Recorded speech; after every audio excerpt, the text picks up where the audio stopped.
અમદાવાદમાં નાના બાળકો માટે પ્રથમવાર બ્રેસિંગ કોન્સર્ટ રાખવામાં આવ્યો હતો.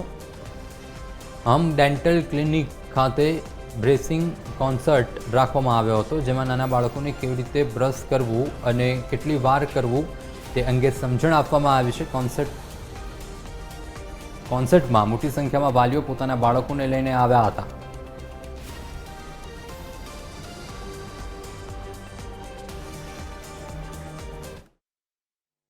સૌથી પહેલાં તો એ પહેલાં હું કહીશ કે કોઈ પણ બાળકને એના રૂટીનમાં સૌથી વધારે કોઈ પ્રક્રિયામાં કંટાળો આવતો હોય તો એ હોય બ્રશિંગમાં. એને બ્રશ કરવામાં બહુ જ કંટાળો આવે.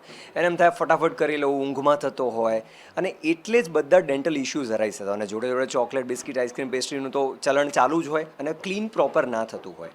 હવે આ એક જ વસ્તુ એવી છે કે જે આપણને ક્યારેય કોઈ સ્કૂલમાં શીખવાડવામાં નથી આવતી. આપણને શીખવાડે કોણ? પેરેન્ટ્સ. તો બની શકે રીત એકદમ સાચી ના હોય. આજે અમે ફર્સ્ટ ટાઈમ ઇન અમદાવાદ આ બ્રશિંગ કોન્સર્ટ લઈને આવ્યા છે, જેમાં બાળકોને લાઈવ ડેન્ટલ ચેર પર બેસીને બ્રશ કરાવડાવીશું અને એને સાચી મેથડ શીખવાડીશું. લગભગ 80થી વધુ બાળકોએ આમાં ભાગ લીધો છે.